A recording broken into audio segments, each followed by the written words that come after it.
بسم اللہ الرحمن الرحیم۔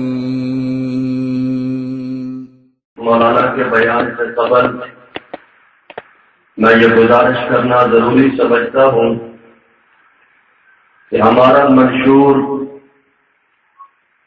ہر باطل فرقے کا تعاقب ہے، خواہ وہ کسی بھی شکل میں آئے، اس لیے کہ میرے اکابر کی یہی وراثت ہے۔ میرے قائد علامہ علی شیر حیدری شہید رحمہ اللہ نے راولپنڈی کی سرزمین پہ فرمایا تھا کہ جس شخص کو اکابرین دیوبند کی تحقیق پر اعتماد نہیں، نہ وہ سنی کہلا سکتا ہے نہ وہ دیوبندی کہلا سکتا ہے۔ ہم بھی آج اپنے مرشد کی بات کو لے کر یہی کہتے ہیں، جس کو بزرگوں پہ اعتماد نہیں، جس کو اپنے اساتذہ پر اعتماد نہیں، وہ دیوبندیت کا اعزاز حاصل نہ کرے، اپنی چھاتی پر دیوبندیت کا تمغہ نہ سجائے، اپنا کوئی اور نام رکھے۔ آج مختلف بہانوں سے اپنے آپ کو بچانے کا ان کا ایک انداز ہے، کبھی تبلیغی جماعت میں شامل ہو کر اپنے آپ کو دیوبندی کہلائے گا، کبھی ختم نبوت کی تحریک میں شامل ہو کر اپنے آپ کو دیوبندی کہلائے گا، کبھی جمعیت علماء اسلام فضل الرحمان میں شامل ہو کر اپنے آپ کو دیوبندی کہلائے گا، کبھی وفاق المدارس کی بات کر کے اپنے آپ کو دیوبندی کہلائے گا، کبھی یہاں کا ایک عجیب، میں اس پر تبصرہ بھی نہیں کرنا چاہتا، مولانا سمیع الحق کا جھنڈا اٹھاتے ہوئے گلی گلی اپنے آپ کو دیوبندی کہلائے گا۔ میں ہزاروں کے مجمع میں کھڑے ہو کے کہہ رہا ہوں اور رب کی قسم کھا کے کہہ رہا ہوں، ہم ضدی لوگ نہیں، ہماری کوئی انا کا مسئلہ نہیں، ہماری ان حضرات کے ساتھ کوئی دشمنی نہیں۔ میں بڑے وثوق سے کہتا ہوں اور کھلے دل سے کہتا ہوں، آؤ مولانا غلام اللہ خان کی جواہر القرآن اٹھا لو اور اس میں مولانا غلام اللہ خان نے جو بات سماع موتا پر لکھی ہے، کھلے دل سے تم اس کو تسلیم کر لو، تم ہمارے بھائی بن جاؤ گے، ہم تمہیں اپنے سٹیج پر بلائیں گے، ہم خود تمہارے سٹیج پر چل کے چلے جائیں گے۔ لیکن اگر تم مولانا غلام اللہ خان کی بات نہیں مانتے، چھتریاں لگا کے آؤ تو تمہاری مرضی، بڑے بڑے صاحبان لگا کے آؤ تمہاری مرضی، ہم تمہیں دیوبندی تسلیم کرنے کے لیے تیار نہیں ہیں۔ ہاں ایک اور بات کہتا ہوں، آؤ تم تبلیغی جماعت کے بزرگوں کے پاس چلے جاؤ، اللہ کی قسم اٹھا کے کہتا ہوں، رائے گنج کے لوگوں کے پاس چلے جاؤ، رائے گنج کے اکابرین کے پاس چلے جاؤ اور تم یہ سوال کرو، حضرت ہمیں یہ مسئلہ سمجھاؤ، انبیاء اپنی قبروں میں زندہ ہے کہ نہیں؟ رائے گنج والے کہیں گے انبیاء اپنی قبروں میں زندہ ہے۔ ختم نبوت کا سٹیج استعمال کرتے ہو، ختم نبوت کے امیر مولانا عبد المجید لدھیانوی کے پاس جاؤ، آؤ انہی سے پوچھ لیتے ہیں انبیاء اپنی قبروں میں زندہ ہے کہ نہیں؟ جواب ملے گا انبیاء اپنی قبروں میں زندہ ہے۔ وفاق المدارس کی بات کرتے ہو، آؤ وفاق کے ناظم اعلیٰ قاری حنیف جلندری کے پاس چلے جاتے ہیں، یا شیخ الحدیث مولانا سلیم اللہ خان کے پاس جاتے ہیں، سوال کر لیتے ہیں انبیاء اپنی قبروں میں زندہ ہے کہ نہیں؟ یقیناً وہ یہ کہیں گے انبیاء اپنی قبروں میں زندہ ہے۔ اگرچہ جمعیت علماء اسلام ایک سیاسی جماعت ہے، لیکن مولانا فضل الرحمان کے پاس چلے جاتے ہیں، سوال کرتے ہیں انبیاء اپنی قبروں میں زندہ ہے کہ نہیں؟ جواب ملے گا انبیاء اپنی قبروں میں زندہ ہے۔ مولانا سمیع الحق کے پاس چلے جاتے ہیں، جواب ملے گا انبیاء اپنی قبروں میں زندہ ہے۔ اور شہید ناموس صحابہ علامہ حق نواز جنگلی گرجتا رہا، انبیاء اپنی قبروں میں زندہ ہے۔ مورخ اسلام علامہ فاروقی کہتا رہا انبیاء اپنی قبروں میں زندہ ہے۔ اور علامہ علی شیر حیدری تو تیرے مرکز میں کہتا رہا وَلَا تَقُولُوا لِمَنْ يُقْتَلُ فِي سَبِيلِ اللَّهِ أَمْوَاتٌ بَلْ أَحْيَاءٌ وَلَٰكِن لَّا تَشْعُرُونَ۔ اللہ کی راہ میں روح نہیں قتل ہوئی، جسم قتل ہوا، لہذا زندگی بھی جسم کے لیے ہے۔ علامہ حضری بھی کہے گا انبیاء اپنی قبروں میں زندہ ہے. اور اس سے آگے چل کے کہتا ہوں, موجودہ قیادت کے پاس چلے جاؤ, مولانا محمد احمد لدھیانوی کے پاس, وہ یہ کہے گا انبیاء اپنی قبروں میں زندہ ہے. ڈاکٹر خادم حسین ڈھیلو کے پاس چلے جاؤ, وہ یہ کہے گا انبیاء اپنی قبروں میں زندہ ہے. ملک اسحاق کے پاس چلے جاؤ, وہ یہ کہے گا انبیاء اپنی قبروں میں زندہ ہے. اے تراگنج کے مماتیوں, میں تمہیں کہنا چاہتا ہوں, تم عطا اللہ بنجالوی کے ساتھ معاویہ اعظم کو بٹھاتے ہو. رب کعبہ کی قسم اٹھا کے کہتا ہوں, وہ غیرت مند باپ کا غیرت مند بیٹا تھا. اگر تم پرچی لکھ کے سوال کر لیتے, معاویہ اعظم ہمیں مسئلہ سمجھا کے چلا جا. انبیاء کی حیات کے متعلق معاویہ اعظم بھی یہ کہتا انبیاء اپنی قبروں میں زندہ ہے. مماتیوں ہمراہ ہموار کر رہے ہیں, تم بچ نہیں سکتے. جتنے جبے پہن کے آ جاؤ, تم بچ نہیں سکتے. جتنی چھتریاں لگا کے آ جاؤ, تم بچ نہیں سکتے.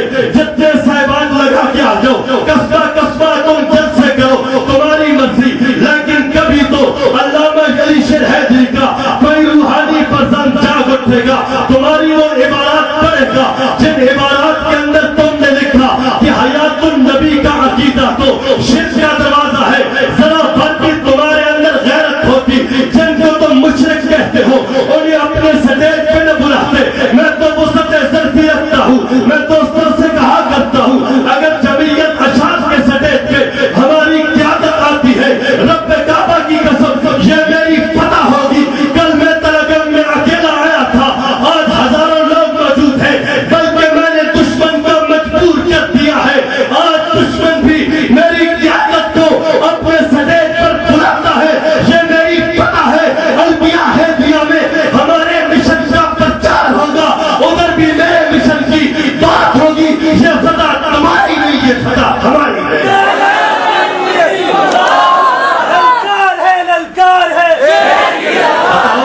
یہ فتح کس کی ہے؟ آل حق کی ہے یا نہیں؟ یہ فتح آل حق کی ہے. وہ مجبور ہو چکا ہے ہماری چھتری لینے کے لیے, لیکن یاد رکھنا یہ چھتریاں تم سے چھین لی جائیں گی. تم آئے ہو استعمال کرنے کے لیے. ہزاروں کے مجمع میں کھڑے ہو کے کہتا ہوں, اس رب کی قسم جس کے قبضہ قدرت میں میری جان ہے, میرا مرنا جینا مشن حق نواز کے ساتھ ہے. ہم جنگی کے بیٹے ہیں, ہم نے مدرسوں کا رخ کیا. حضرت جنگی کی تقریریں سن کے تمہیں بھول ہے, اس انداز سے تم کوئی اپنا کردار ادا کر لو گے نہیں. تم وقتی طور پر ہو, یہاں تو جانیں لگتی ہیں, یہاں تو لہو لگتا ہے, یہاں تو قربانیاں لگتے ہیں. جن کو یہ تمیز نہیں مدرسے کا چندہ دینے والا کون ہے, سٹیج پہ ان کو مشرک کہتے ہیں, چندے لینے کے لیے چلے جاتے ہیں. تھوڑا سا دباؤ آؤ, وطن علاقہ چھوڑ کے دور بھاگ جاتے ہیں. مشن حق نواز کوئی پھولوں کی سیج نہیں, یہ کانٹوں کی راہ ہے. یہاں گولیوں سے چھلنی کروانا پڑتا ہے. یہاں وہ آئے گا جس کا عقیدہ پختہ ہوگا, جس کو نبی سے محبت ہوگی, نبی کے صحابہ سے محبت ہوگی, وہی آئے گا. تم لاکھ جتن کرو, تمہارے لیے اتنا ہی کہوں گا, یہ عظمت باطل دھوکہ ہے, یہ سچمت کافر کچھ بھی نہیں. یہ عظمت باطل دھوکہ ہے, یہ سچمت کافر کچھ بھی نہیں. افکار کے چکر ہیں سارے, یہ کفر کے لشکر کچھ بھی نہیں. اسلام اگر منظور نہیں, قرآن اگر دستور نہیں, پھر لعنت اس آزادی پر, یہ ملک یہ لشکر کچھ بھی نہیں. نعروں کی گونج میں متکلم اسلام, آبروئے علماء دیوبند, لوگ تو دیوبندی ہونے کا دعویٰ کرتے ہیں. میں نے دیکھا یہ شخص غلط رہا تھا دارالعلوم زکریا میں, اور شیخ الحدیث حضرت مولانا زکریا رحمہ اللہ کے صاحبزادے حضرت مولانا طلحہ صاحب داد دے رہے تھے, دیگر اکابر بیٹھے تھے. میں سمجھتا ہوں دیوبند کے اکابرین کی عزت اور ان کے ماتھے کا چومن آل حق کی پہچان. متکلم اسلام, زیادہ اسلام تشریف لاتے ہیں حضرت مولانا محمد الیاس محمد, لیکن کوئی زبان خاموش نہ رہے. گرج کر حق یار کا نعرہ بلند کرنا ہے تاکہ ان کو یہ بات پتہ چل جائے, خلافت راشدہ کا جواب حق یاد ہے. حق سب یاد نہیں, صحابہ سارے حق ہے, لیکن واشی بن حرب خلیفۃ الرسول نہیں, بلال حبشی خلیفۃ الرسول نہیں. خلافت کے تاج چار نے پہنے, ابو بکر تھا, عمر تھا, عثمان تھا. میں کہا کرتا ہوں اکابرین سے کٹو گے, وسیلے کا انکار کرو گے, اکابرین سے کٹو گے, یزیدیت کی وکالت کرو گے، اکابرین سے کٹو گے، حیات النبی کا انکار کرو گے، اکابرین سے کٹو گے، نئے نئے عقیدے لے کے آؤ گے، لیکن یاد رکھنا جس پرچم نے لہرانا ہے وہ پرچم آل حق کا ہے۔ ہاتھ بلند کر کے ہمت طاقت کے ساتھ، جرأت غیرت کے ساتھ نعرہ تکبیر، اوپر والا مجمع گرج کے شان رسالت، عظمت صحابہ، شہدائے ناموس صحابہ، خلافت راشدہ، سنی گرج کے خلافت راشدہ، خون میری دور تھی یہاں تو قریب بیٹھا ہے، خلافت راشدہ، خلافت راشدہ، خلافت راشدہ، علماء حق، علماء دیوبند، متکلم اسلام حضرت مولانا محمد الیاس ٹھومر،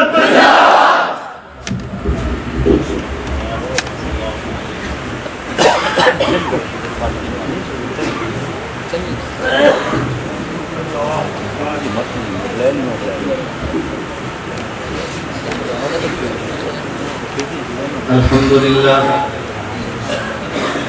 لله نحمده ونستعينه ونستغفره ونؤمن به ونتوكل عليه ونعوذ بالله من شرور أنفسنا ومن سيئات أعمالنا من يهده الله فلا مضل له ومن يضلل فلا هادي له ونشهد أن لا إله إلا الله وحده لا شريك له ونشهد أن سيدنا ومولانا محمدا عبده ورسوله أما بعد فأعوذ بالله من الشيطان الرجيم بسم الله الرحمن الرحيم يا أيها الذين آمنوا أطيعوا الله وأطيعوا الرسول وأولي الأمر منكم فإن تنازعتم في شيء فردوه إلى الله والرسول إن كنتم تؤمنون بالله واليوم الآخر ذلك خير وأحسن تأويلا عن العباس بن سارية رضي الله عنه قال قال النبي صلى الله عليه وسلم فإنه من يعش منكم بعدي فسيرى اختلافا كثيرا وعليكم بسنتي وسنة الخلفاء الراشدين المهديين تمسكوا بها وعضوا عليها بالنواجذ وإياكم ومحدثات الأمور فإن كل محدثة بدعة وكل بدعة ضلالة اللهم صل على محمد وعلى آل محمد كما صليت على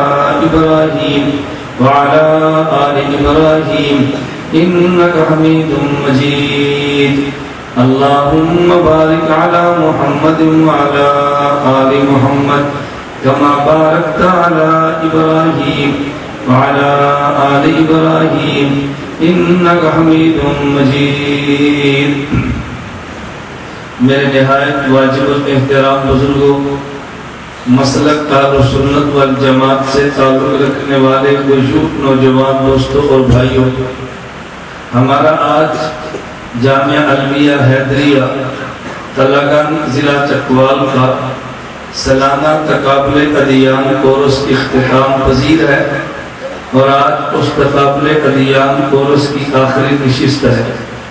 اس میں جن طلباء نے کورس کیا ہے ان کے نام قاری سعید دامت برکاتہم نے گنوا دیے ہیں۔ اللہ ان تمام طلباء کے علوم میں برکت عطا فرمائے، اور وہ تمام احباب جنہوں نے اس کورس میں کسی طرح بھی شرکت فرمائی ہے یا تعاون فرمایا، اللہ رب العزت ان کو شیان شان اجر عظیم عطا فرمائے۔ تقابل ادیان کورسز منعقد کرنے کا بنیادی مقصد یہ ہے امت کے سامنے اپنے نظریات اہل سنت والجماعت کے عقائد کو بیان کیا جائے، مسلک اہل سنت والجماعت کو بیان کیا جائے۔ یہ بنیادی طور پہ تقابل ادیان کورس کا مقصد ہے۔ یہ بیان کرنے میں کیا حد تک کامیاب ہوئے یہ وہی طلباء بتا سکتے ہیں جنہوں نے اس کورس کے اندر شرکت کی ہے۔ بس آپ دعا یہ فرمائیں اللہ عافیت کے ساتھ اس کورس کو جاری رکھے اور اللہ رب العزت اس مرکز کو شاد اور آباد فرمائے۔ اور ابھی جو اعلان ہوا نئے مرکز کی تعمیر کرنے کا، اللہ رب العزت خزانہ غیب سے اس کی تمام ضروریات کو پورا فرما دے۔ میں نے آپ حضرات کی خدمت میں قرآن کریم کی ایک آیت کریمہ تلاوت کی ہے، ذخیرے احادیث میں سے ایک حدیث سے مبارک تلاوت کی ہے۔ میں آیت اور حدیث مبارک کی روشنی میں مسلک اہل سنت والجماعت کو بیان کروں گا۔ اللہ رب العزت مجھے دلائل اور اخلاص کے ساتھ بیان کرنے کی توفیق عطا فرمائے۔ اس آیت کریمہ میں اللہ رب العزت نے ہمارے مسئلوں کو کس انداز پہ بیان کیا ہے۔ آج بعض لوگ بظاہر آواز بڑی اچھی لگاتے ہیں، لیکن اس کے تحت غلاظت کون سی چھپی ہے اس کو عام بندہ سمجھ سکتا نہیں ہے، جس کو ہمارے عربیت کی زبان میں کہتے ہیں کلمۃ حق ارید بہا الباطل۔ یہ کلمہ تو بظاہر بہت بہترین ہوتا ہے، کلمہ حق استعمال کیا جاتا ہے، لیکن اس سے ارادہ باطل کا کر لیا جاتا ہے۔ آدمی الفاظ تو ٹھیک پڑھتا ہے، لیکن اس کی تہ میں چھپا غلط مفہوم بیان کر دیتا ہے۔ میں اس کی وضاحت یوں کروں گا۔ اللہ رب العزت کے پیغمبر حضرت محمد مصطفیٰ صلی اللہ علیہ وسلم نے امت کو جو اصول عطا فرمائے ہیں، اگر ان اصولوں کو لیں گے امت کو ہدایت ملے گی۔ اگر ان اصولوں کو چھوڑ دیا جائے گا امت کو ہدایت کی بجائے گمراہی ملے گی۔ توجہ رکھیں، امت کو ہدایت کی بجائے گمراہی ملے گی۔ اللہ نے پیغمبر نے اور اللہ کے پیغمبر حق جل مجدہ نے اصول عطا کیا۔ تم نے مسئلہ قرآن سے بھی بیان کرنا ہے، تم نے مسئلہ حدیث سے بھی بیان کرنا ہے، لیکن صرف قرآن اور حدیث نہیں بلکہ قرآن و حدیث کے علاوہ ایک اور بات بھی ہے جس کا تذکرہ قرآن میں ہے، لیکن لوگ دھوکہ دینے کے لیے اس کا تذکرہ کیا نہیں کرتے۔ میری بات میں توجہ رکھیں، ادھر پکے چھڑ دیں، موسم ٹھنڈا ہے، یہ جنریٹر چل رہا ہے، پکے چلاؤ گے جنریٹر کام چھوڑ دے گا، پکے بند رکھو۔ جنریٹر میں پاور اتنی ہوتی ہے بیچارہ کام چھوڑ دے گا، جو تھوڑا بہت روشنی ہوگی ختم ہو جائے گا۔ آپ بیٹھ جائیں، توجہ رکھے ذرا۔ میں کہہ یہ رہا تھا کہ جس طرح قرآن عقیدہ بیان کرتا ہے، جس طرح حدیث پیغمبر عقیدہ بیان کرتی ہے، اسی طرح عقیدے کے لیے ایک دلیل اور بھی ہے۔ توجہ رکھنا، اسی طرح عقیدے کے لیے ایک دلیل، بولیے نا، ایک دلیل اور بھی ہے۔ اور میں ایک جملہ کہتا ہوں جو شاید اتنی جلدی سمجھنا ہے اور سمجھ نہ آنے کی وجہ سے میرے جملے پر اعتراض بھی ہوگا۔ میں اس کو سمجھانے سے پہلے ایک بات اور سمجھا دیتا ہوں تاکہ اگلی بات سمجھنی آسان ہو۔ ایک وضو ہے اور ایک نماز ہے، نماز بھی فرض اور وضو بھی فرض۔ اگر میں آپ سے پوچھوں کہ زیادہ اجر وضو کرنے پہ ملتا ہے یا زیادہ اجر نماز پڑھنے پہ ملتا ہے، تو آپ نے کہنا ہے کہ زیادہ اجر نماز پڑھنے پہ ملتا ہے۔ اگر میں پوچھوں کہ فضیلت میں نماز پڑھتی ہے یا وضو، آپ نے کہنا ہے کہ فضیلت میں نماز کا مقام وضو سے بلند ہے۔ اور اگر میں آپ سے یہ بات پوچھوں کہ وضو پہلے یا نماز پہلے، تو پھر آپ نے کہنا ہے کہ وضو پہلے۔ اگر میں پوچھوں کہ بتاؤ وضو کے بغیر نماز ہوتی ہے، آپ نے کہنا ہے کہ وضو کے بغیر نماز نہیں ہوتی۔ اگرچہ اجر نماز کا زیادہ ہے، اگرچہ فضیلت نماز کی زیادہ ہے، اگرچہ درجہ نماز کا زیادہ ہے، لیکن نماز سے مقدم وضو ہے۔ اگر وضو ہوگا تو نماز ہوگی، وضو نہیں ہوگا نماز نہیں ہوگی۔ ہماری مولویت کی زبان میں یوں کہتے ہیں وضو موقوف علیہ ہے اور نماز موقوف ہے، یعنی اگر وضو نہ ہو نماز نہیں ہوتی۔ جیسے آپ نے اس مسجد کی چھت بنائی ہے لیکن اس کی بنیاد چھت نہیں ہے، بنیاد یہ دیواریں ہیں۔ اگر یہ دیوار نہ ہو تو چھت نہیں رہ سکتی، اگر یہ دیوار ہوگی تو چھت رہے گی، یہ بات الگ ہے۔ اگر چھت نہ ہو تو دھوپ بھی ہے، اگر چھت نہ ہو تو بارش بھی ہے۔ کام وہ دیوار نہیں کرتی جو چھت کرتی ہے، لیکن چھت کھڑی تو دیوار پر ہے، دیوار کو نکال دے تجھے چھت نظر نہیں آئے گی۔ میں کہتا ہوں بالکل اسی طرح قرآن بھی موجود ہے، حدیث پیغمبر بھی موجود ہے، لیکن ایک تیسری چیز اور بھی ہے جسے امت کا اجماع کہتے ہیں۔ اگر قرآن کو تو نے لینا ہے تجھے اجماع امت سے ملے گا، اگر تو نے حدیث کو لینا ہے تجھے اجماع امت سے ملے گا۔ یہ میں بات بڑی تحدی کے ساتھ کہتا ہوں، اگر تمہیں میری بات پہ یقین نہ ہے تو میں سمجھانے کے لیے کہتا ہوں۔ چکوال اور تلاگن کے دوستو، آج تک تم نے کوئی قرآن کا نسخہ دیکھا ہو جس کے شروع میں سند لکھی ہوئی ہو؟ کبھی تم نے قرآن کے شروع میں سند کو لکھا ہوا نہیں دیکھا؟ آخر وجہ کیا ہے؟ قرآن کے شروع میں سند کیوں نہیں ہے؟ کیا قرآن کی سند نہیں ہے؟ کیا قرآن ثابت نہیں ہے؟ آپ کہو گے قرآن ثابت ہے، تو جب ثابت ہے سند کیوں نہیں لکھتے؟ ہر بندہ کہے گا اس لیے قرآن جو اس امت کو پہنچا ہے وہ سندوں کے ذریعے نہیں پہنچا، قرآن اس امت کو پہنچا ہے تواتر کے ذریعے پہنچا ہے، قرآن اس امت کو ملا ہے تو سندوں کے ذریعے نہیں ملا، امت کے اجماع سے ملا ہے۔ اجماع امت کو چھوڑ دے تجھے قرآن نہیں ملتا، اجماع امت کو لے گا تو پھر تجھے قرآن ملے گا۔ میں یوں کہتا ہوں یہ تیری مسجد میں قرآن موجود ہے، اس قرآن کو اٹھا کر دیکھ لے۔ اگر کوئی تمہیں یہ بندہ کہے کہ تلگن کے لوگوں یہ جو تمہارے الویہ حیدریہ میں قرآن ہے میں اس کو اللہ کی کتاب نہیں مانتا، مجھے تم دلیل پیش کرو، یہ اللہ کی کتاب ہے، تم دلیل میں کیا پیش کرو گے؟ آپ نے کہنا نہیں یہ اللہ کی کتاب ہے، میرے پاس دلیل قرآن کی آیت ہے، اِنَّا نَحْنُ نَزَّلْنَا الذِّكْرَ وَإِنَّا لَهُ لَحَافِظُونَ۔ وہ فوراً کہے گا یہ جو تم نے آیت پیش کی ہے میں اس آیت کو نہیں مانتا، یہ اللہ کی کتاب ہے۔ پہلے اس آیت کو خدا کی کتاب کا حصہ ثابت کرے گا تو پھر تو کتاب کو بھی ثابت کرے گا۔ تم دلیل کیا دو گے؟ تم دلیل میں کہو گے کہ دیکھو پوری امت کا اجماع ہے کہ یہ قرآن کریم ہے، اگر امت کا اجماع نہ مانو تو پھر قرآن ملا نہیں کرتا۔ تو پھر میں یوں کہتا ہوں اگرچہ اجر میں قرآن بڑھ جاتا ہے، فضیلت میں قرآن بڑھ جاتا ہے، درجے میں قرآن بڑھ جاتا ہے، لیکن جب طاقت کی بات آتی ہے کہ دلیل قوت میں کون سی زیادہ ہے تو پھر اجماع کا نمبر پہلے آتا ہے۔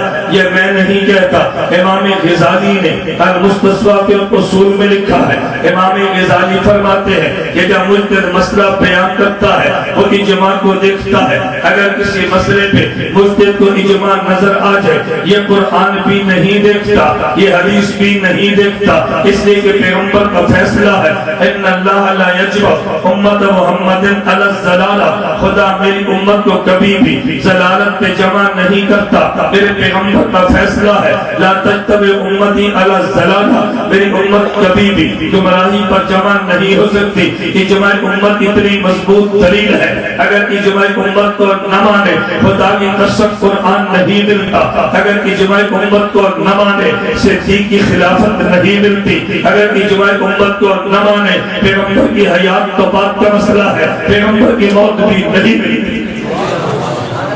اگر اجماع امت نہ مانو تو صدیق خلیفہ اول ہے، مجھے قرآن پڑھ کے دکھا صدیق خلیفہ اول ہے، مجھے حدیث پڑھ کے دکھا، تم نے کہنا نہیں صدیق اکبر خلیفہ اول ہے۔ اس کے سب سے بڑی مضبوط دلیل یہ ہے صدیق کی خلافت پہ امت کا اجماع ہے، یہ تیرے پاس قرآن پہنچا ہے، بتا اس کی دلیل کیا ہے؟ تو کہتے ہیں امت کا اجماع ہے۔ اگر یہ کہا جائے پیغمبر وفات پا گئے ہیں، پیغمبر دنیا سے چلے گئے ہیں، میرے دوست بات اچھی طرح سمجھنا، آج یار لوگ کہتے ہیں وہ جی نبی وفات پا چکے ہیں، آپ ان سے کہنا نبی وفات پا گئے ہیں، اس پہ کوئی دلیل پیش کر دو۔ پیغمبر کے فوت ہو جانے پہ قرآن کی آیت بھی نہیں ہے، پیغمبر کے فوت ہو جانے پہ کوئی پیغمبر کی حدیث بھی نہیں ہے۔ تم کہو گے کہ یار نبی کے موت پہ قرآن کی کوئی آیت نہیں ہے، میں کہتا ہوں خدا کی قسم کوئی آیت نہیں ہے۔ جو کہتے ہیں پیغمبر کی موت پہ 70 آیتیں ہیں وہ جھوٹ بولتا ہے، جو کہتے ہیں پیغمبر کی موت پہ 1800 حدیثیں ہیں وہ جھوٹ بولتا ہے۔ تم کو کہ جی کیوں جھوٹ بولتا ہے؟ میں ان کو مثال دیتا ہوں. ایک بندہ کہتا ہے اور جی اللہ کے نبی وفات پا گئے ہیں. پوچھو دلیل کیا ہے؟ کہتے ہیں کل نفس ذائقۃ الموت. اسے پوچھو تو بھی تو نفس ہے، کیا تجھ پہ موت آ گئی ہے؟ کہتے ہیں جی مجھ پہ تو نہیں آئی. میں نے کہا کل نفس ذائقۃ الموت سے کہتے پتہ چلا اللہ کے نبی وفات پا گئے ہیں. کہتے ہیں جی قرآن کریم میں ہے انک میت. میں نے کہا جب یہ آیت اتری تھی تو نبی زندہ تھے، قاضی زندہ تھے. میں نے کہا قرآن نے انک میت کہا تھا، اگر انک میت کا معنی نبی وفات پا گئے ہیں تو یہ آیت تو پیغمبر کے دور میں اتری ہے. کہتے ہیں قرآن کی آیت ہے کل شیء ہالک الا وجہہ، ہر چیز ختم ہو جائے گی سوائے خدا کی ذات کے. میں نے کہا تو ختم ہو گیا؟ کہنے کہ میں نے ختم ہونا ہے. میں نے کہا اس پہ کیا دلیل ہے؟ پیغمبر پہ وفات آئی ہے. کہتے ہیں قرآن کریم میں ہے، توجہ رکھنا، قرآن کریم میں ہے کل من علیہا فان، ہر چیز نے فنا ہو جانا ہے. میں نے کہا تو ابھی تک فنا نہیں ہوا، آیت تو موجود ہے. پیغمبر پہ موت کیسے آئی؟ کوئی دلیل تو پیش کر دو نا. تلگن کے دوست تو یاد رکھنا ہمارے نبی پر موت آئی ہے، اس پر قرآن میں کوئی آیت نہیں ہے. ہمارے نبی پر موت آئی ہے، اس پر حدیث کوئی نہیں ہے. حضور پر موت آئی ہے، کوئی آیت ہے؟ بولو کوئی آیت ہے؟ پھر اچھی طرح سمجھو، اگر کوئی قرآن میں آیت ہے تو آیت زندہ نبی پہ اترتی ہے مردہ نبی پہ؟ تو قرآن کی آیت میں کیسے لکھا ہوگا نبی پر موت آ گئی ہے؟ کیسے لکھا ہوگا؟ قرآن میں کیسے لکھا نبی وفات پا گیا ہے؟ بھئی قرآن تو زندہ نبی پہ اترتا ہے نا، اس نبی پہ تھوڑے ہی اترا جو نبی زندہ ہی نہیں ہے. توجہ، اسی طرح کسی حدیث میں نہیں ہے حضور پاک صلی اللہ علیہ وسلم فرمائے کہ دیکھو میں فوت ہو گیا ہوں. کسی حدیث میں ہے حضور فرمائے میں فوت ہو گیا؟ تو کسی حدیث میں نہیں حضور فوت ہوئے. لوگ کہتے ہیں پھر نہیں ہوئے. میں نے کہا ہوئے. ہم کہتے ہیں، ہم کب کہتے ہیں وفات نہیں آئی؟ بات سمجھو. کہتے ہیں اگر نبی پاک، میں کہتا ہوں بھئی کسی مماتی سے آپ پوچھو، آپ کا سوال کرنا، آپ اس سے پوچھنا بھئی بتاؤ اللہ کے نبی وفات پا گئے؟ وہ کہے گا جی وفات پا گئے. آپ کہنا کوئی آیت پڑھ، وہ جو آیت پڑھے گا کہنا یہ آیت جب اتری تھی اللہ کے نبی زندہ تھے. کہتے بھی زندہ تھے. پوچھو پھر اس آیت سے کیسے پتہ چلا وفات پا گئے؟ آیت سے یہ تو پتہ چلے گا کہ نبی پہ وفات آنی ہے، لیکن یہ پتہ نہیں چلے گا وفات آ گئی ہے. وفات کا آ جانا اور ہے، اور وفات آئے گی یہ بولو نا. یہ توجہ، آپ کے جلسے میں اشتہار سکتا ہے کہ جامعہ حیدریہ میں فلاں طریق کو جلسہ ہوگا، اشتہار چھپ جاتا ہے کہ نہیں؟ بولو اس کا کیا مطلب خطیب آ گیا ہے؟ وہ تو اشتہار چھپا ہوتا ہے کہ آنا ہے، اس لیے چھپا ہوتا ہے کہ آ گیا ہے. قرآن میں یہ تو لکھا موت آنی ہے، قرآن میں یہ نہیں لکھا موت آ گئی ہے. بات سمجھ آ رہی؟ نبی پر موت آئی، قرآن میں آیت ہے؟ بولیے نبی پر موت آئی، حدیث میں ہے؟ توجہ، ایک بندہ کہتے اگر نبی پر موت نہیں آئی بتاؤ صحابہ نے کیوں دفن کیا؟ میں نے کہا یہ آیت ہے، یہ آیت ہے. اگر نبی پر موت نہیں آئی حضرت صدیق جانشین کیوں بنے؟ میں نے کہا یہ آیت ہے. بولو نا. اگر نبی پر موت نہیں آئی صدیق اکبر مصلی امامت پہ کیوں کھڑے ہیں؟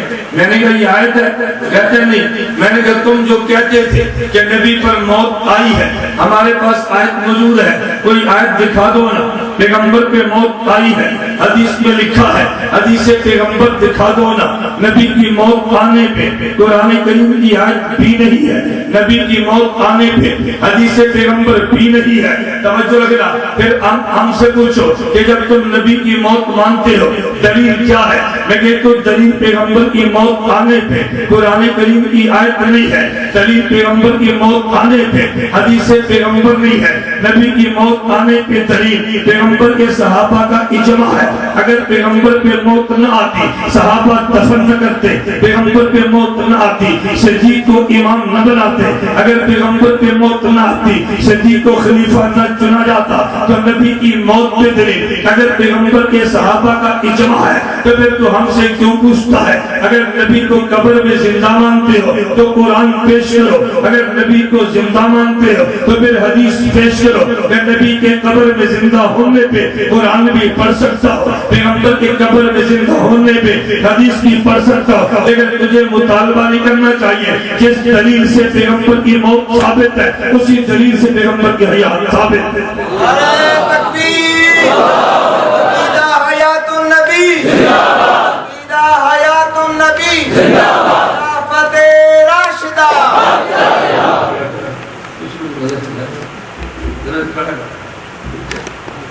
پیچھے والوں کو نظر نہیں آتا، میں کہتا ہوں آپ نے مشقت کی ہے، چلو بات تو سمجھ لینا، بات سمجھ آ رہی ہے؟ نبی پر وفات آئی قرآن کی آیت میں ہے، بولیے۔ پیغمبر پر موت آئی حدیث پیغمبر میں ہے، تو نبی پہ موت آنے کی دلیل بولو نا، کن کا؟ تو اگر نبی کے موت پہ دلیل اجماع صحابہ ہے تو نبی کی حیات فی القبر پہ بھی دلیل اجماع صحابہ، اجماع توجہ رکھنا، اجماع صحابہ ہے۔ تم کو کہاں لکھا ہے؟ میں کہتا ہوں حدیث بخاری میں لکھا، کہاں لکھا؟ حدیث بخاری جلد نمبر 1 صفحہ نمبر 517۔ اس نے تجھے حدیث آدھی سنائی ہے، میں تجھے حدیث پوری سنانے لگا تاکہ بات کو سمجھنا۔ نبی کریم صلی اللہ علیہ وسلم پر وفات آ گئی، صحابہ میں اختلاف ہو گیا، عام صحابہ کہنے لگے حضور پہ وفات آ گئی ہے، حضرت عمر فرمانے لگے نہیں، ابھی نبی پر وفات نہیں آئی، ابھی نبی پر موت نہیں آئی۔ یہ جو اختلاف تھا یہ اختلاف بھی سمجھ آتا ہے، صحابہ نے کیوں کہا نبی پر موت آ گئی ہے، حضرت عمر نے کیوں فرمایا نبی پر موت نہیں آئی، ذرا اس کو بھی سمجھے یہ اختلاف کیوں ہوا۔ حدیث مبارک میں ہے نبی کریم صلی اللہ علیہ وسلم سو رہے تھے، 2 فرشتے آئے، ایک فرشتے نے کہا حضور سو رہے تھے، دوسرے فرشتے نے کہا حضور جاگ رہے تھے۔ جب حضور نیند سے بیدار ہوئے فرمایا آج میں سویا تھا، فرشتوں میں اختلاف ہو گیا، ایک کہتے ہیں حضور سو رہے ہیں، دوسرا کہتے ہیں جاگ رہے ہیں۔ اللہ کے نبی فرماتے ہیں دونوں ٹھیک کہتے ہیں، جن کی نگاہ میری آنکھ پر ہے اس نے کہا حضور سو گئے ہیں، اور جن کی نگاہ میرے دل پر ہے اس نے کہا وہ جاگ رہے ہیں۔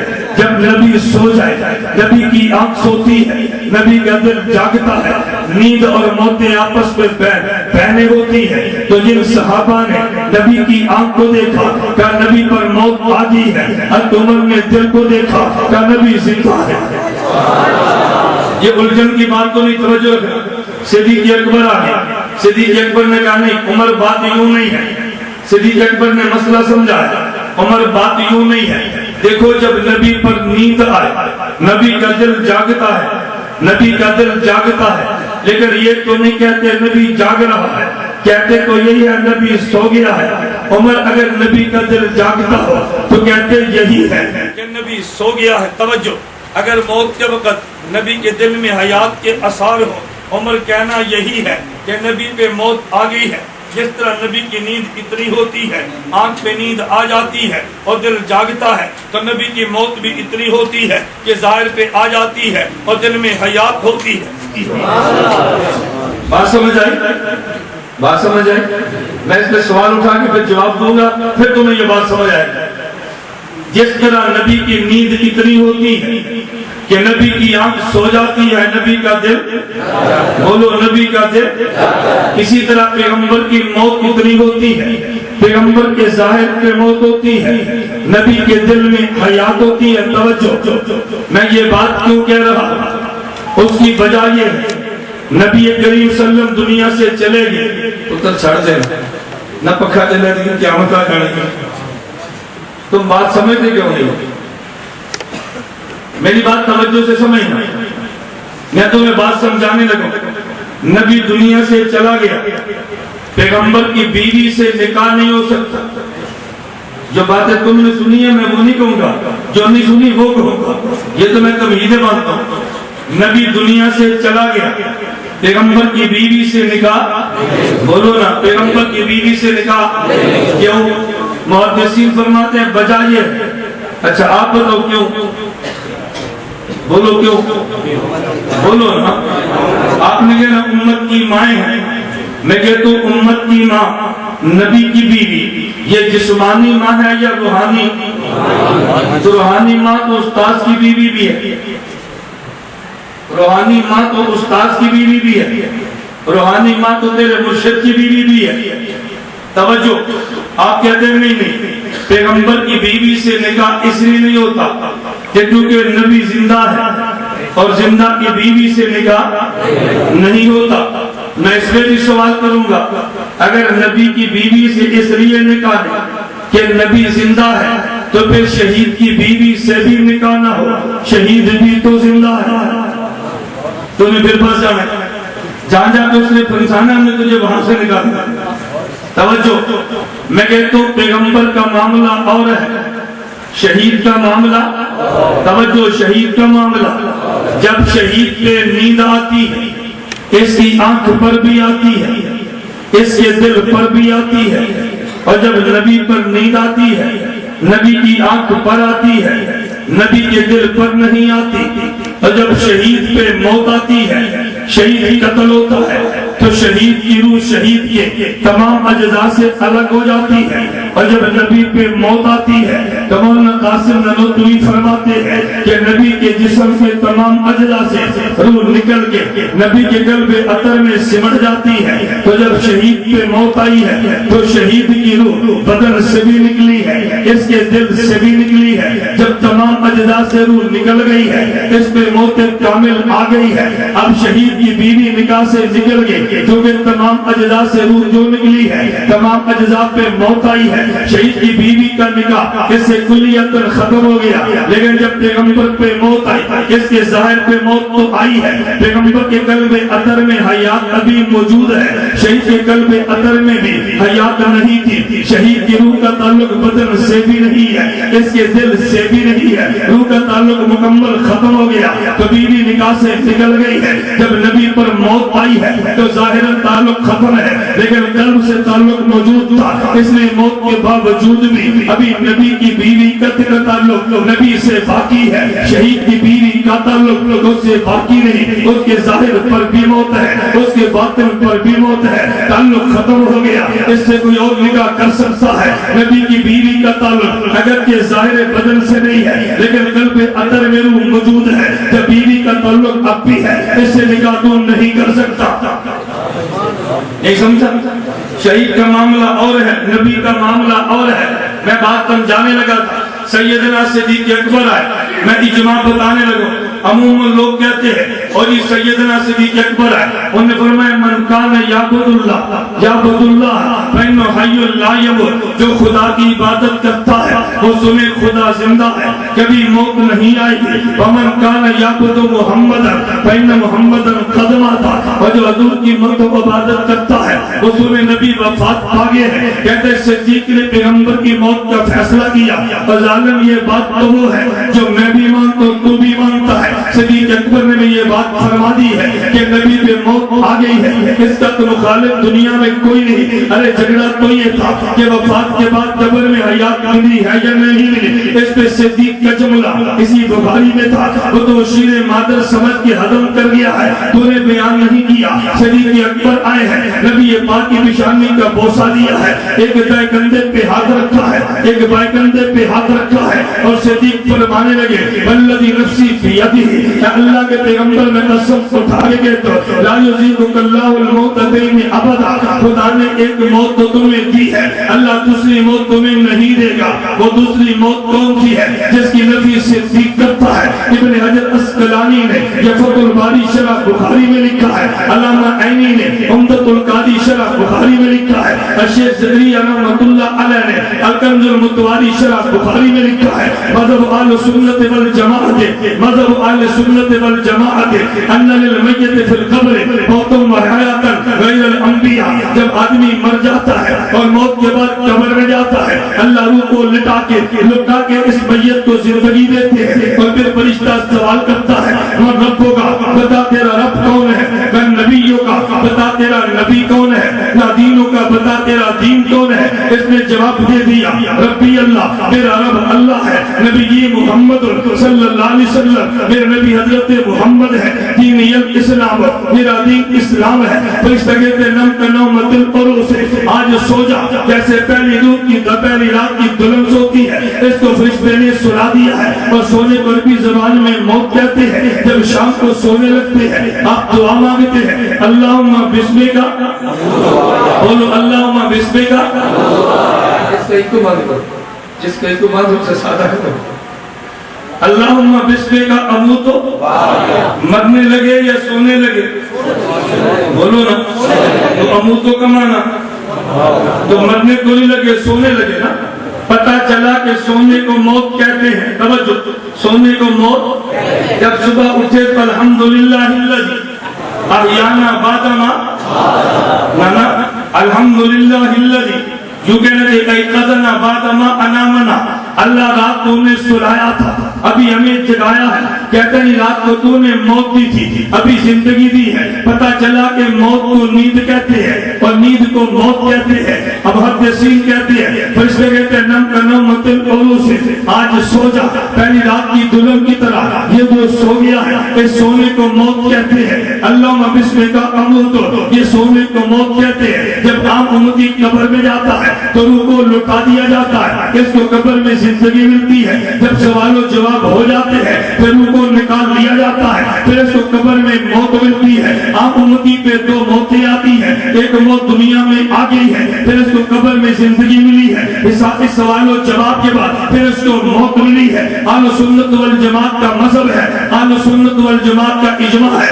علامہ ابن حجر اسقلانی لکھتے ہیں، علامہ عینی لکھتے ہیں، شیخ زکریا لکھتے ہیں، لیکن نبی کا معاملہ یہ نہیں ہے۔ جب نبی پہ موت آ جاتی ہے نبی قبر میں چلے جاتے ہیں، جب نبی کی روح کو لوٹا دیا جاتا ہے نبی سے قبر میں سوال بھی نہیں ہے، نبی سے قبر میں جواب بھی نہیں ہے۔ اور سوال و جواب کے بعد جو امتی کو نیند کی صورت میں موت ملتی ہے وہ نبی پہ موت نہیں آتی۔ یہ صدیق اکبر نے جملہ کہا جب سارے صحابہ موجود تھے، کوئی ایک صحابی بھی صدیق کی بات کا انکار نہیں کرتا تو پھر مان لینا جب نے صدیق نے یہ کہا ہے میں خدا کی قسم اٹھا کے کہتا ہوں اللہ کے نبی خدا تمہیں دو موتیں کبھی نہیں سکھائیں گے، ایک موت وہ جو زندگی میں آ گئی ہے، ایک موت وہ جو قبر میں امتی کو آتی ہے، خدا نبی کو نہیں دیتا۔ اسی جگہ پہ شیخ احمد علی محدث سہارنپوری جو بخاری کے شارح ہیں اور دیوبند کے بانی ہیں، اسی جگہ پہ لکھتے ہیں بل احسن ان یقال، بل احسن ان یقال، اب بہتر یہ ہے اس موقع پر یہ کہا جائے کہ نبی پاک پہ موت کبھی نہیں آتی، لا یتقبها موتا بل یستمر حیا والانبیاء احیاء فی قبورہم۔ اسی جگہ پہ لکھا ہے، میں بات کیا سمجھا رہا تھا کہ امتی پہ موت آتی ہے، قبر میں جاؤ تو روح کو لوٹا کے زندگی ملتی ہے، پھر سوال و جواب ہوتے ہیں، پھر جب روح کو نکال لیتے ہیں امتی پہ قبر پہ موت آتی ہے۔ امتی کو موتیں کتنی ملی ہے، ایک دنیا میں ملی اور قبر میں جا کے پھر ملی ہے۔ نبی کو دنیا میں موت ملتی ہے، اس موت کے بعد جو قبر میں زندگی ملتی ہے، وہ زندگی کے بعد نبی پر کبھی موت نہیں آتی۔ تو صدیق نے صحابہ کے مجمع میں فرمایا نبی پر موت آئی ہے، قبر میں زندگی ملنی ہے۔ صدیق موجود ہے، عمر بھی موجود ہے، عثمان و علی موجود ہے، صحابہ کا اجماع ہوا۔ صدیق کی دو باتوں میں ایک بات یہ تھی من کان یعبد محمد فإن محمد قد مات، صحابہ نے مان لیا نبی پہ موت آئی ہے۔ صدیق نے دوسری بات کی ہے لا یذیقک اللہ الموتین ابدا، نبی کو اب تو موت ملی ہے لیکن قبر میں نہیں ملے گی۔ پھر تلاگن کے سنی مان لے کہ جس طرح نبی کی حیات موت پہ صحابہ کا اجماع ہے تو نبی کی حیات سے قبر پہ صحابہ کا اجماع ہے۔ ارے تکبیر، قرآن رسالت، عظمت صحابہ، عقیدہ حیات النبی، خلافت۔ جو میں سمجھوں آپ سمجھیں اور آپ سمجھیں مجھے پتا چلے۔ بتاؤ نبی کی موت پر دلیل کیا ہے؟ کیا دلیل ہے؟ قرآن دلیل کو نہیں، حدیث پیغمبر دلیل کو نہیں ہے۔ قرآن میں موت کی خبر ضرور ہے، موت کا وقوع نہیں ہے۔ حدیث میں خبر ضرور ہے، وقوع نہیں ہے۔ بات سمجھ آ رہی ہے؟ نبی پر موت آئی، دلیل کیا ہے؟ بولو نا، دلیل کیا ہے؟ تو جب نبی کی موت پہ دلیل اجماع صحابہ ہے تو پھر حیات پہ دلیل کون سی ہونی چاہیے؟ جس دلیل سے نبی کی موت ہے اسی دلیل سے پیغمبر کی حیات ہے. اگر موت پہ خطبہ صدیق اکبر ہے تو حیات پر بھی دلیل خطبہ صدیق اکبر ہے. گل سمجھ آئے؟ میں ایک اور اجماع پیش کرنے لگا ہوں پیغمبر کی حیات پر قبر پہ توجہ رکھنا. علماء سے میں کہتا ہوں آپ گھر جائیں تفسیر کبیر اٹھائیں. امام فخر الدین رازی کی تفسیر ہے سورہ کاف پارہ نمبر 16 اٹھائیں. بتا صدہم ایقاظم وہم رقود پارہ نمبر 15 بتا صدہم ایقاظم وہم رقود سورہ کاف اٹھا کے دیکھیں. اس کے ساتھ امام رازی لکھتے ہیں توجہ رکھنا اما من کراماتہ صدیق اکبر رضی اللہ عنہ کی کرامت میں سے یہ ہے لما حملت جنازتہ الى قبر النبی صلی اللہ علیہ وسلم صدیق اکبر کے جنازے کو صحابہ نے اٹھایا پیغمبر کی قبر کے باہر رکھا وفنودی السلام علیکہ یا رسول اللہ. صحابہ نے کہا السلام علیکہ یا بولو السلام علیکہ. لوگ کہتے ہیں ہمارا چیلنج ہے کوئی ایک صحابی بتا دو جو نبی کے قبر کے السلام علیکہ کہے. میں کہتا ہوں میں صحابی نہیں میں صحابہ کی بات کرتا ہوں. فنودی السلام علیکہ یا رسول اللہ. نبی کی قبر پہ جا کے کہا السلام علیکہ یا رسول اللہ. ھذا ابو بکر بالباب حضور آپ کا غلام صدیق دروازے پر آیا ہے. اور یہ صحابہ نے کیوں کہا تھا؟ ابو بکر صدیق نے وصیت کی تھی کہ جب مجھ پہ موت آ جائے میری چارپائی کو اٹھا لینا اور پیغمبر کے روزے کے باہر لے جانا. اگر پیغمبر کے روزے سے اجازت ملے تو مجھے نبی کے روزے میں دفن کر دینا. اگر اجازت نہ ملے تو مجھے دفن نہ کرنا. اگر سیدنا صدیق اکبر کا عقیدہ پیغمبر کے حیات القبر کا نہیں تھا تو مجھے بتا وصیت کیوں کی ہے؟ اگر ان کا عقیدہ تو تھا لیکن حضرت عمر کا نہیں تھا وصیت کو بدل کیوں نہیں دیا؟ عثمان و علی کا نہیں تھا وصیت بدل کیوں نہیں دی؟ اگر پیغمبر کے صحابہ کا عقیدہ نہیں تھا وصیت کو بدل دینا چاہیے تھا. صدیق اکبر نے وصیت کی ہے صحابہ نے اس پہ عمل کیا ہے. صدیق اکبر وفات پا گئے ان کی چارپائی کو اٹھایا گیا نبی کے روزے کے باہر رکھا گیا. صحابہ نے خود کہا السلام علیکہ یا رسول اللہ. اذا ابو بکر بالباب حضور ابو بکر دروازے پر آیا ہے. امام رازی کہتے ہیں نبی کی قبر سے آواز آئی ہے ادخل الحبیب الی الحبیب ادخل الحبیب. صحابہ کا اجماع ہے کہ نبی قبر میں زندہ ہے. صحابہ کا اجماع ہے کہ نبی قبر میں اجماع کتنی مضبوط دلیل ہے. اگر اجماع نہ تو قرآن میں ملتا تو یہ جو جھوٹ بولتا ہے عقیدہ وہ جو قرآن سے عقیدہ وہ جو حدیث سے. میں نے کہا آدھی بات کیوں کرتا ہے؟ عقیدہ وہ جو قرآن سے عقیدہ وہ جو حدیث سے عقیدہ وہ جو اجماع امت عقیدہ وہ جو اجماع امت سے. اجماع امت تو بالکل اس قدر مضبوط دلیل ہے. توجہ میں بات سمیٹ کر بات کہتا ہوں. میں ایک سوال کا اور جواب دوں گا. آپ کہو گے مولانا میں بات سمجھ نہیں آتی. آپ نے دلائل دیے ہمیں سمجھ آیا ہم نے مان لیا ہے لیکن مماتی کیوں نہیں مانتا؟ توجہ غیر مقلد کیوں نہیں مانتا؟ میں کہتا ہوں بالکل اسی طرح اگر کوئی غیر مقلد اور مماتی وہ بدل جائے تو تمہیں تعجب کرنا چاہیے یہ کیوں بدلا ہے. اور اگر نہ بدلے تمہیں تعجب نہیں کرنا چاہیے. بالکل اسی طرح اگر کوئی عورت سیدھا کام کرے تو تعجب کرنا چاہیے. اگر کوئی ٹیڑھا کام کرے تو تعجب نہیں کرنا چاہیے. کیونکہ حدیث مبارک میں ہے اللہ کے پیغمبر صلی اللہ علیہ وسلم نے فرمایا عورت تو ٹیڑھی پسلی سے بنی ہے. اگر تم زیادہ سیدھا کرنے کی کوشش کرو گے یہ پسلی ٹوٹ جائے گی. تو ٹیڑھا کام کرنا عورت کی فطرت میں ہے اور سیدھا کام کرنا عورت کی فطرت میں نہیں ہے. اگر کوئی عورت ٹیڑھا کام کرے یہ قابل تعجب نہیں ہے لیکن سیدھا کام کرے تو قابل تعجب ہے. توجہ رکھنا میں دلیل قرآن سے دینے لگا. اگر کوئی مماتی بدل کے حیات کا عقیدہ قبول کر لے اس پہ تمہیں تعجب ہونا چاہیے اور اگر قبول نہ کرے تمہیں تعجب کبھی نہیں ہونا چاہیے. تم کو کہ مولانا تعجب کیوں نہیں ہے؟ میں نے کہا وجہ یہ ہے میں نے اجماع کے منکر کا مزاج قرآن سے دیکھا ہے. توجہ اور میں نے اجماع کے منکر کی سزا بھی قرآن سے دیکھی ہے. منکر اجماع کا مزاج کیا ہے اور منکر اجماع کی سزا کیا ہے میں نے قرآن کو دیکھا کہ منکر اجماع کا مزاج کیا ہے. تلاگن کے لوگوں میں کھلی بات کہتا ہوں اس کائنات میں سب سے پہلا وہ شخص جس نے اجماع کا انکار کیا اسے ابلیس کہتے ہیں. جس نے سب سے پہلے اجماع کا انکار کیا اسے یہ کہاں لکھا ہے؟ بولو نا، تو کہو نا قرآن مانو، کہاں لکھا ہے؟ قرآن میں ہے فسجد الملائکۃ کلھم، تمام فرشتوں نے سجدہ کر لیا الا، بولو الا۔ آگے ابلیس کا مزاج دیکھ رہا، قرآن کہتے ہیں ابا، پتر چھڑ دیو اس کو، بیٹھ جاؤ، میں جو بار بار کہ تو بیٹھ جاؤ، میری گل نہیں منگے وہ دی گل منگے، وہ آدھا پکھا جا۔ توجہ، میں گرم اور غصے نہیں ہوتا، بات سمجھاتا ہوں، یہ جلسوں میں ہوتا ہے ہمیں بات سمجھانی پڑتی ہے پھر آگے چلانا پڑتا ہے۔ میری بات سمجھ آ رہی ہے؟ منکر اجماع کا مزاج کیا ہے؟ توجہ، ابلیس نے سجدہ نہیں کیا، مزاج کیا تھا؟ ابا، انکار کیا ہے منکر، بس تکبر کیا ہے، وکان من الکافرین،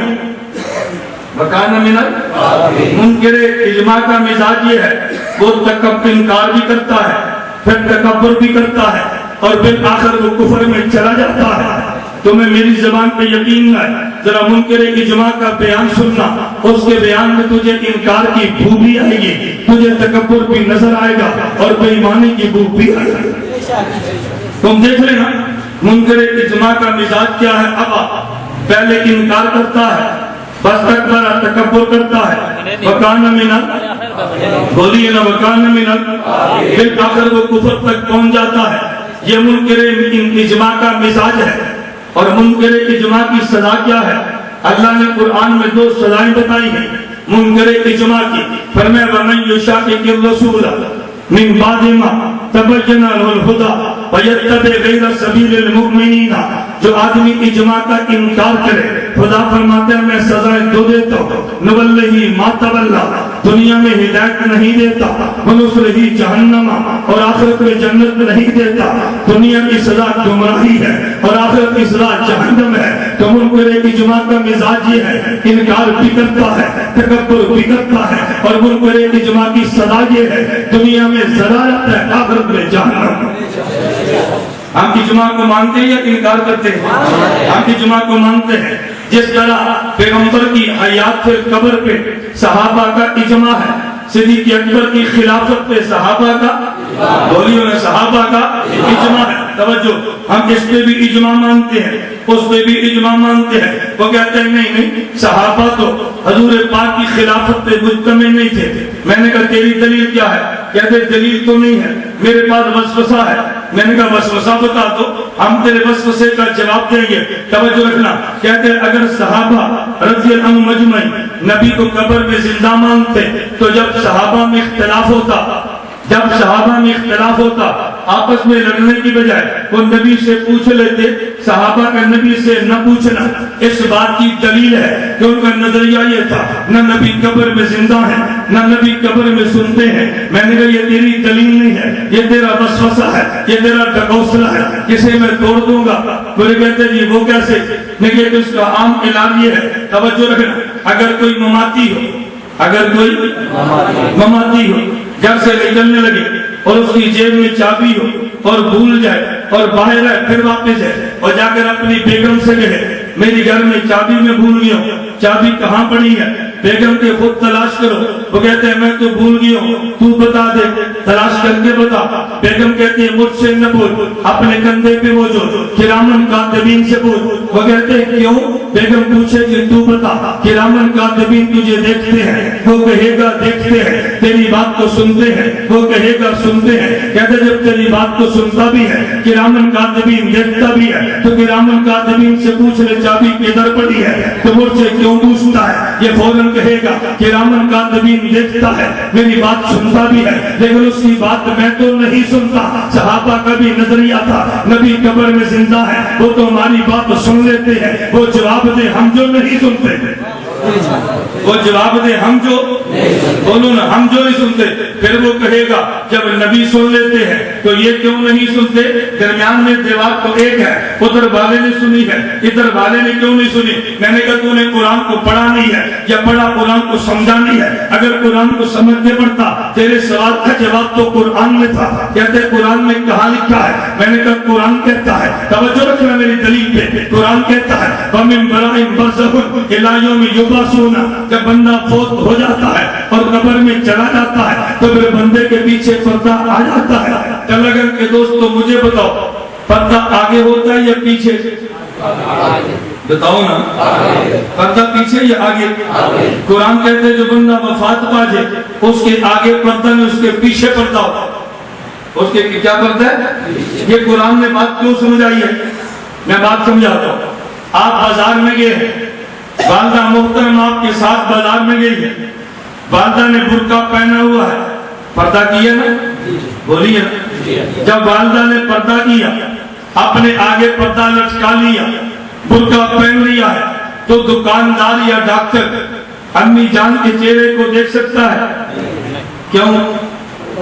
بولو نا، پردے میں ہے، بولو پردے۔ لیکن امی جان دکاندار کا چہرہ دیکھتی ہے کہ نہیں؟ کیوں؟ اس لیے کہ امی جان پردے میں ہے، ڈاکٹر تو پردے میں نہیں ہے نا۔ پتہ چلا جو پردے میں ہے وہ نظر نہیں آتا، اور جو پردے سے باہر ہے وہ پردے میں اس کو دیکھ لے، یہ پردے کے خلاف نہیں ہے۔ قرآن کہتے ہیں من ورائہم برزخ، جو دنیا چھوڑ جاتا ہے اس کے پیچھے پردہ ہے۔ کیا مانا؟ جب دنیا میں عورت ہے اس کے آگے پردہ ہے، اور جب مرنے والا ہے اس کے پیچھے پردہ ہے۔ تو جو پردے میں ہو وہ نظر نہیں آتا، لیکن جو پردے میں ہو اس کو دیکھ لے، جو پردے میں نہیں۔ تو یہ خلاف تعجب نہیں ہے۔ امی عائشہ کہتی ہے، مسند احمد کی روایت ہے کہ میں جب نبی کی قبر پہ گئی، ابو بکر صدیق بھی ہے، میرے پیغمبر شوہر بھی ہیں، میں نے پردے کا اہتمام نہیں کیا۔ ایک میرا شوہر ہے، ایک میرا والد ہے، لیکن واللہ فرماتی ہے قسم اٹھا کے میں بات کہتی ہوں، فلما دفن عمر باہر، خدا کی قسم اٹھا کے کہتی ہوں، حضرت عمر جب دفن کر دیے گئے، واللہ میں قسم اٹھا کے کہتی ہوں، بعد دخلت الا انا مشدودۃ علی ثیابی، میں حضرت عمر کی حیا من عمر کے حیا کی وجہ سے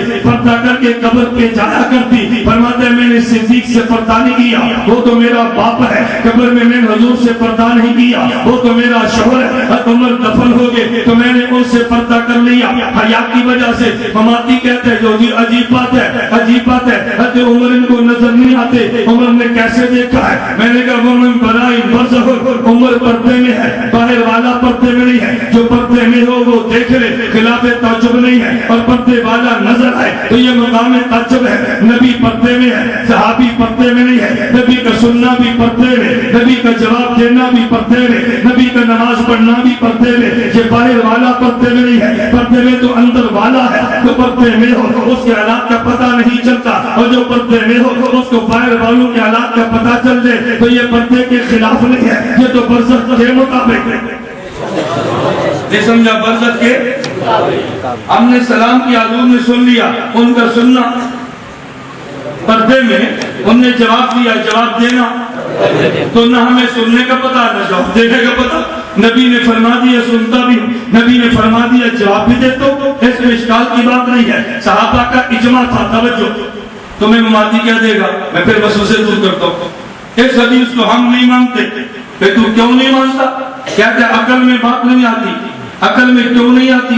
کہتے حضرت امی عائشہ رضی اللہ عنہا یہ بات جو کہتی ہے کہ جب حضور پاک تھے میں نے پردے کا خیال نہیں کیا، یہ میرا شوہر ہے، حضرت ابوبکر صدیق دفن ہوئے میں نے پردے کا خیال نہیں کیا، یہ میرا والد ہے، حضرت عمر آئے تو میں نے پردے کا خیال کیا، عمر کے حیا کی وجہ سے۔ توجہ رکھنا، وہ تمہیں وسوسہ ڈالے گا، شبہ پیدا کرے گا۔ حضرت عمر نے منو مٹی میں سے دیکھ لیا ہے تو ایک چھوٹے سے کپڑے سے نہیں دیکھ سکتے، اعتراض سمجھے؟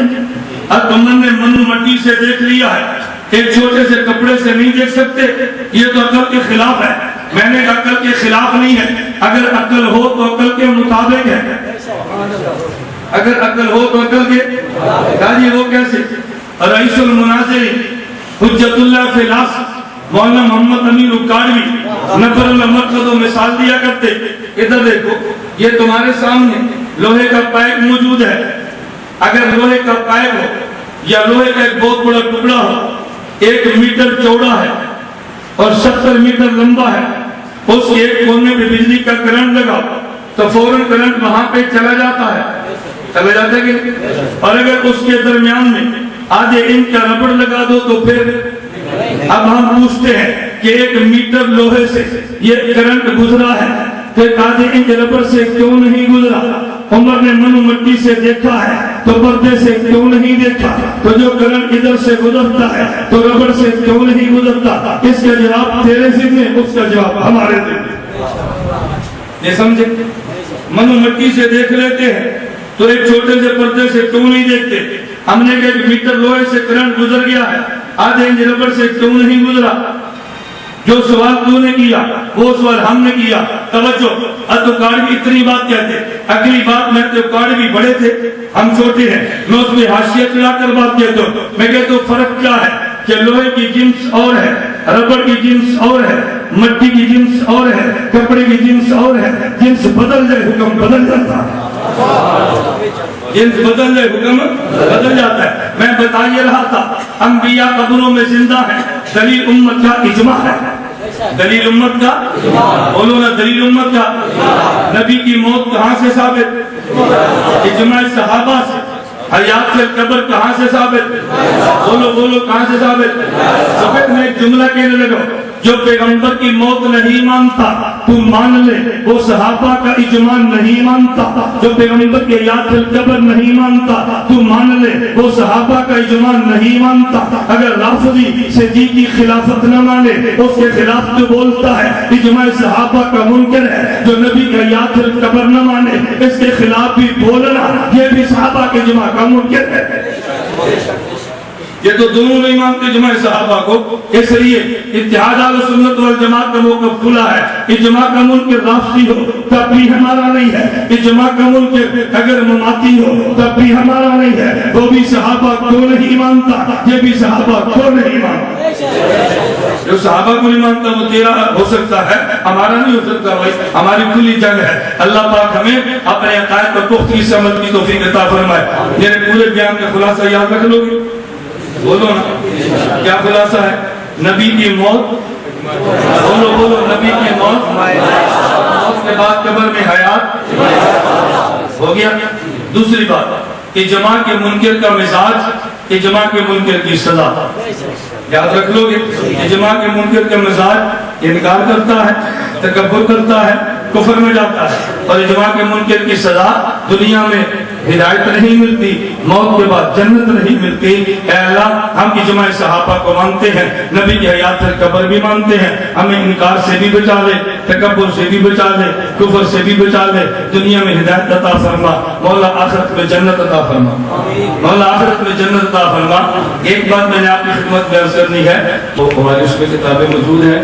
ایک کتاب کا نام ہے نماز اہل سنت والجماعت، اس کی شدید ترین ضرورت تھی، مدرس حرم مکہ مولانا مکی حجازی کے فرمانے پر ہم نے لکھی ہے، مکمل نماز احادیث کے ساتھ لکھ دی ہے۔ پھر کہ بریلویت پاک و ہند کا تحقیقی جائزہ باہر کتاب پڑھی ہے، مجھے نہیں پتا ہے یا نہیں، چونکہ فرقہ ختم تھی، اگر ہے تو پڑھی ہے، اگر نہیں ہے تو بعد میں ہے۔ پھر کیا حدیث پاک و ہند کا تحقیقی جائزہ، اس طرح مختلف عنوانات پر جو کتابیں باہر پڑھی ہیں، آپ دعا کو لینا چاہیں تو لے لیں۔ الحمدللہ رب العالمین والصلاة والسلام علی رسول وعلی آلہ وصحابہ اجمعین۔ اے مولا کریم ہمارے گناہوں کو معاف فرما، خطاؤں سے درگزر فرما، جائز حاجات کو پورا فرما، مشکلات کو دور فرما، عافیت کے ساتھ دین کی خدمت کے لیے قبول فرما۔ اے اللہ اس جگہ کو جو معاویہ مسجد کے نام سے منسوب کیا ہے اپنے فضل کرم سے پایا تکمیل تک پہنچا دے۔ اے اللہ جس کے ازالے کی نیت کی ہے اس کو اپنے فضل کرم سے مکمل فرما دے۔ جو حضرات تشریف لائے ہیں ان کا آنا قبول فرما، جو دنیا سے جا چکے ہیں ان کی مغفرت فرما، جو بیمار ہیں ان کو صحت عطا فرما، مقروضوں کی قرض ادا فرما، ہم سب کا خاتمہ ایمان فرما، قیامت کے دن حضور اکرم صلی اللہ علیہ وسلم کی شفاعت نصیب فرما۔ وصلی اللہ تعالی علی رسولہ خیر خلق۔